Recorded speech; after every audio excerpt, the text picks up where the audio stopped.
Halo Sobat BMKG, menjelang minggu terakhir ibadah puasa, semoga Sobat yang menjalankan selalu diberikan kesehatan dan juga kelancaran dalam menjalani ibadah puasa. Nah, beberapa hari terakhir ini, di akun media sosial BMKG masih banyak Sobat yang bertanya, mengapa di bulan April ini masih banyak terdapat hujan? Nah, untuk menjawab pertanyaan tersebut, mari simak ulasan sebagai berikut. Sobat, menurut catatan BMKG, sejak minggu pertama bulan April hingga saat ini, beberapa wilayah di Indonesia masih mengalami kejadian hujan yang signifikan, bahkan sampai menimbulkan bencana hidrometeorologi. Salah satunya adalah kejadian banjir di sekitar wilayah DKI Jakarta pada tanggal 5 April 2022. Berdasarkan analisa meteorologi, pada saat itu terdapat belokan angin dan juga pertemuan angin di sekitar wilayah Jawa bagian barat.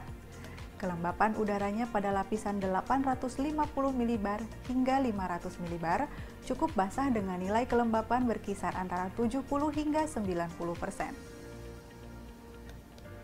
Selain itu, suhu permukaan laut di sekitar perairan wilayah DKI Jakarta cukup hangat, berkisar antara 29 hingga 30 derajat Celcius, dengan anomali antara positif 0,5 sampai dengan positif 1,5 derajat Celcius. Hal ini mengindikasikan ketersediaan uap air yang cukup di wilayah perairan utara DKI Jakarta. Kondisi atmosfer seperti ini akan memberikan lingkungan yang baik bagi pertumbuhan awan-awan konvektif, termasuk awan cumulonimbus yang menghasilkan hujan dengan intensitas yang lebat disertai dengan angin kencang. Lalu bagaimana dengan kondisi atmosfer dalam sepekan ke depan? Data terkini perkembangan awal musim kemarau juga terlihat bahwa sebagian besar wilayah Indonesia masih mengalami musim hujan pada dasarian pertama April 2022. Pantauan data anomali suhu muka laut di wilayah Indonesia menunjukkan nilai anomali positif, atau suhu muka laut yang lebih hangat di sebagian besar wilayah perairan Indonesia bagian selatan dan perairan timur hingga utara Papua. Hal ini menandakan suplai uap air di daerah sekitar wilayah perairan tersebut cukup besar dan mendukung potensi pertumbuhan awan-awan hujan. Aktivitas gelombang atmosfer Rossby dan Kelvin pada akhir pekan ini menunjukkan kondisi yang masih signifikan di wilayah Indonesia bagian barat dan tengah, namun diprediksi akan berkurang pengaruhnya pada pekan depan. Bibit siklon tropis 98S terpantau di perairan sebelah barat daya Banten, yang membentuk daerah pertemuan dan perlambatan angin atau konvergensi yang memanjang dari Jambi hingga Lampung dan sekitar Laut Natuna, serta mampu menginduksi peningkatan kecepatan angin atau low level jet di sekitar sistem yaitu di Samudra Hindia Selatan Banten hingga mencapai kecepatan lebih dari 25 knots.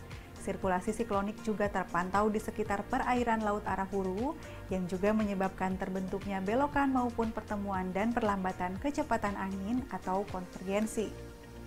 Hal ini mengakibatkan meningkatnya pertumbuhan awan hujan, kecepatan angin dan ketinggian gelombang laut di sekitar wilayah bibit siklon tropis, sirkulasi siklonik dan di sepanjang daerah low level jet atau konvergensi tersebut.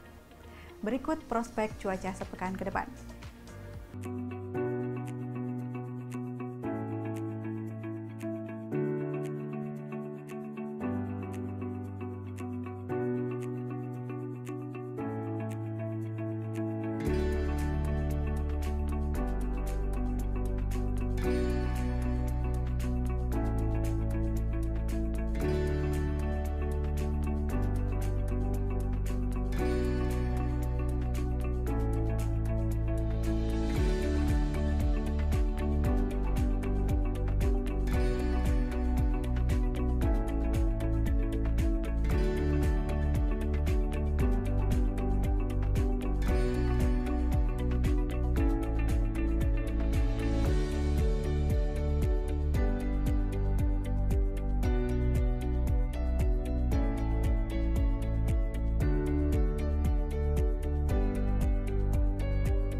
Melihat masih besarnya potensi hujan lebat di bulan April yang mungkin dapat menimbulkan dampak bencana hidrometeorologi, hal tersebut tidak dapat dipandang sebelah mata. Maka kewaspadaan perlu kita tingkatkan.